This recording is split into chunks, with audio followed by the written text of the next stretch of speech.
Everyone, welcome back to 60 Thoughts. In this video lecture, we will discuss one of the interesting real-life application of chi-square test for independence of attributions in testing of hypothesis. Okay, let us consider one real-life application problem. There are two researchers, one is A, another one is B, adopted different techniques while rating the student level.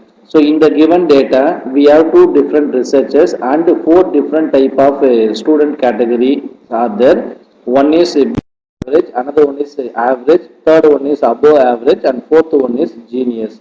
So in research A, below average only 40 students, and second one 33 students, and third one 25 students, and genius only 2 students.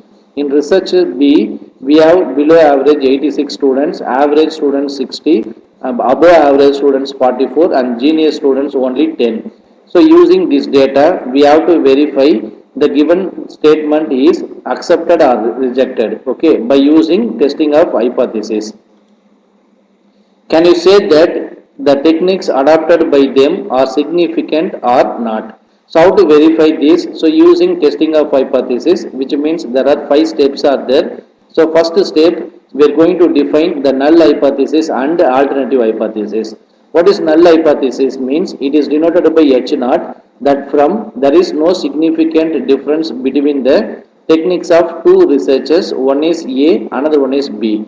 And coming to alternative hypothesis, that is H1, it is denoted by H1, there is significant difference between the techniques of two different researchers, one is A, another one is B. How to write alternative hypothesis means there is a complement of null hypothesis statement. Okay. So step number 2, the level of significance is 5%. Step number 3, we write a chi-square value. Before that, first we should know what is chi-square formula. That is, we know that the test statistics is chi-square equal to sum of observed value minus expected value whole square by expected. And also we write the degree of freedom is gamma equal to minus 1 into m minus 1. So what is the meaning of n means number of rows and m is called number of columns. In the given data, we have two different row, that means two different researchers.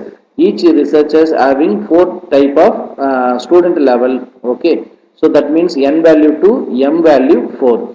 So first we write the observed frequency by using given data. So the observed frequency of each cells are 40, 33, 25, 2, 86, 60, 44, 10. The given data we consider observed frequency. Using this observed frequency, we find what is row total and column total as well as what? Grand total. And also row total is always equal to column total only. Whatever data is given, row total equal to column total, then only our data, otherwise it is wrong. Okay. If you add this 4 value, you get row total. Second row you get 200. If you add these two, you get 300. Likewise, if you add first column 126, second column 93, and 69, and fourth column 12, if you add these 4 values, you get 300.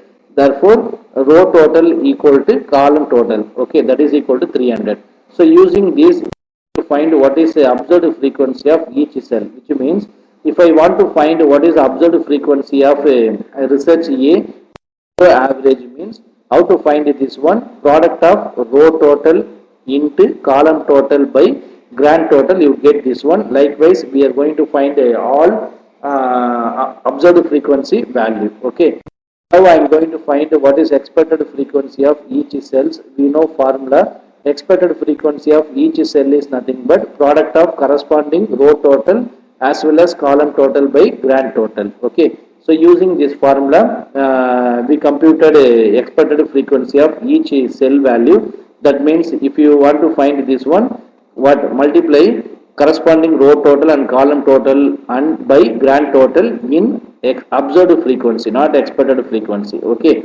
So after that, adding these 4 values, you get 100. Here also adding these 4, you get 100. Adding corresponding column wise, you get this number. If one, you get 300. Okay, so here also coming to whatever I said, observed frequency conditions, same condition expected frequency, which means corresponding row total is always equal to column total. Okay, values are same, which means whatever we get observed frequency of corresponding row total and corresponding column total, same value you get expected frequency of each cells. Okay, so using observed frequency and expected frequency, we write a chi-square table value.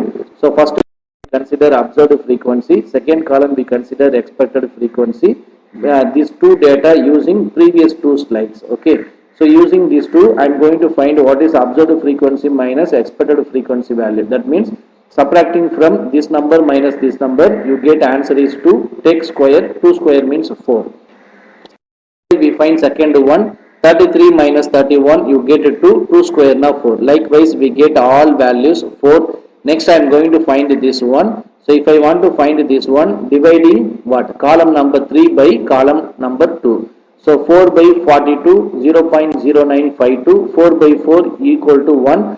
What is 4 by 8 equal to 0.5. Similarly we get remaining values. Okay, so what is chi-square formula? Sum of these terms, which means adding these all values, that means 8 values, 2.0971. So this is called chi-square value. Next we find a degree of freedom, gamma equal to n minus 1 into m minus 1, right? How many rows? And 4 different columns. So 2, 1, 4 minus 1, you get 1 into 3.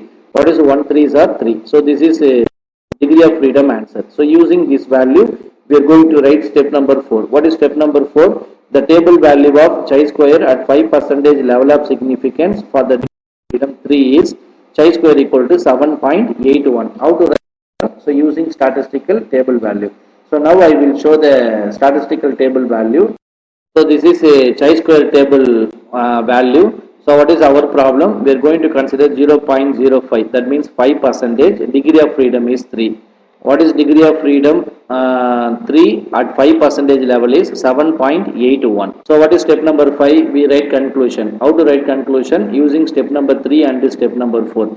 In step number 3, we have obtained value, that is chi-square equal to 2.0971. In step number 4, we have table value. We are comparing with obtained value and table value. So it is strictly less than the table value 7.81. Once you get less than, therefore a null hypothesis is accepted, alternative hypothesis rejected. Once you get greater than, null hypothesis rejected, alternative hypothesis accepted. Coming to our problem, null hypothesis accepted, which means H0 is accepted and H1 is rejected.